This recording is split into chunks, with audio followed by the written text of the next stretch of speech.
Good evening. Thank you for being here. I appreciate having any crowd to talk to. My motto is lighting the fires of liberty one heart at a time. And there are days when I've been doing it one and two people at a time. And I'm very, very glad to have such a large audience here. Thank you for showing up.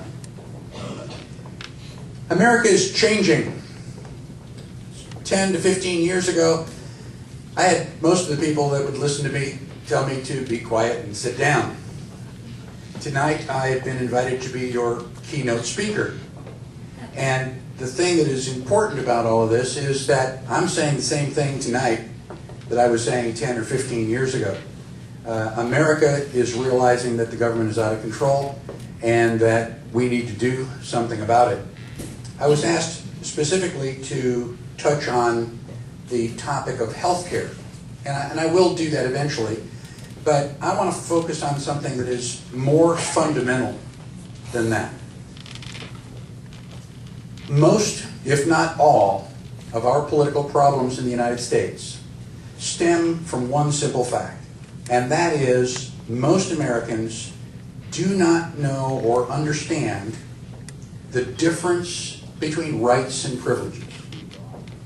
Very simple concept, but most of us basically go on with our daily lives and we're just a little unaware. So you already know this information. I'm just going to be kind enough to remind you of what you already know.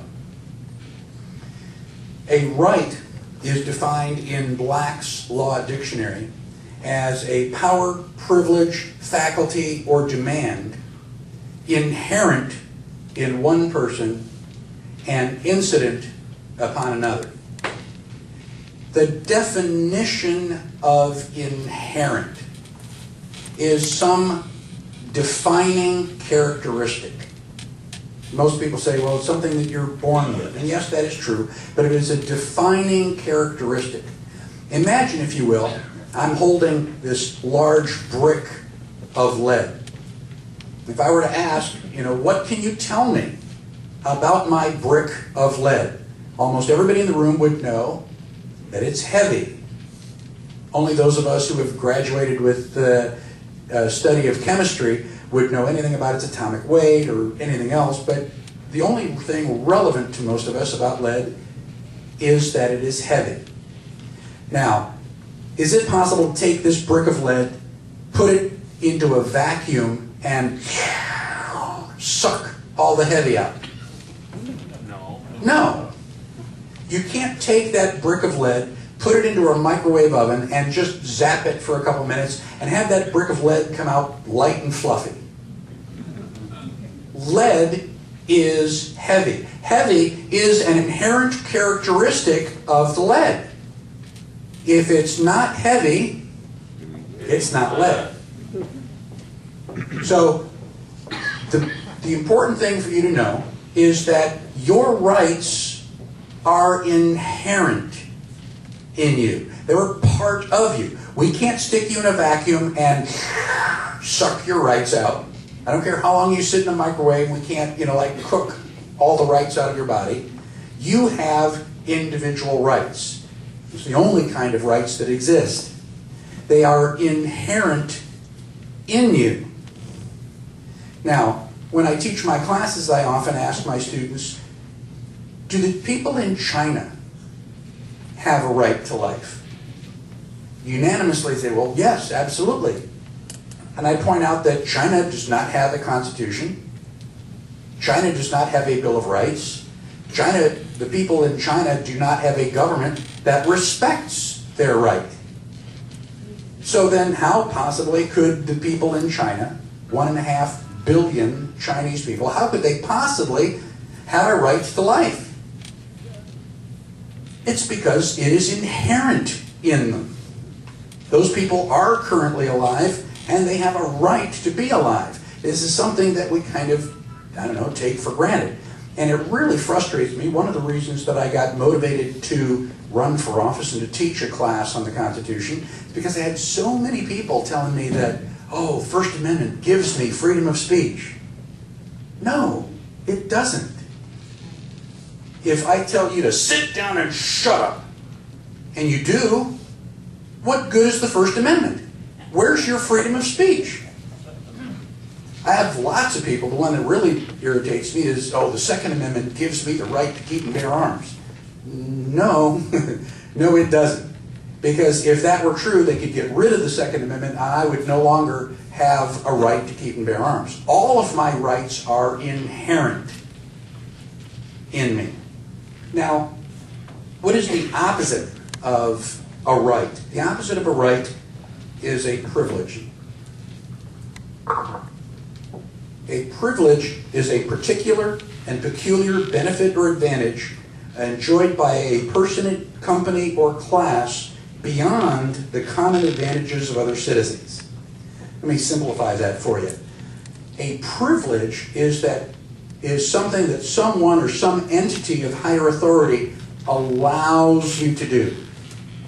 You know, we get a driver's license, a concealed carry permit. Somebody is allowing us to do that. Now, rights and privileges are opposites. Let me demonstrate by example. If I walk out of the back door of my home, out onto my land, can I walk back and forth on my land? Can I do that anytime I want to? Do I have to call my neighbor and get permission to walk back and forth on my land? No. Walking back and forth on my land is a right. That's why I bought the land. I want the sunset, I wanted the fresh air, I want to be able to walk back and forth on my land. I don't have to ask anybody. Now, if I want to go to the store, and the store just happens to be on the other side of my neighbor's property, can I walk across my neighbor's property anytime I want? No. No. I mean, it's just a short trip. I'm just taking a shortcut, but I have to get permission. Walking across my neighbor's property is a privilege. Now, Monday, Tuesday, and Wednesday, I mean, assuming that I've never, irritated my neighbor to the extent that he doesn't like me, my neighbor is very likely to say, sure, Mike, no problem. What are friends for? So Monday, Tuesday, and Wednesday, I take my shortcut. I go get my Krispy Kreme donut, my Starbucks coffee. This is what happiness is all about. And on Thursday, my neighbor wakes up, can't find his winning lottery ticket. The dog bit him. His girlfriend or his wife is all upset with him. He's just having kind of a bad hair day. And I get ready to take my little shortcut, and he says, hey, walk around, damn it. That's what fences are for. Now, my neighbor can't really do that, can they? Yeah. Walking across my neighbor's property is a privilege. And the important factor here is that a privilege can be revoked at any time. Rights and privileges are opposites. We've got true and false, black and white. We have rights and privileges. Either you need permission or you don't. It's an either or, yes or no option. Is there a third option that I'm overlooking? Can anybody give me a third condition where sometimes you need permission? No, either you need permission or you don't. This means that rights and privileges are opposites.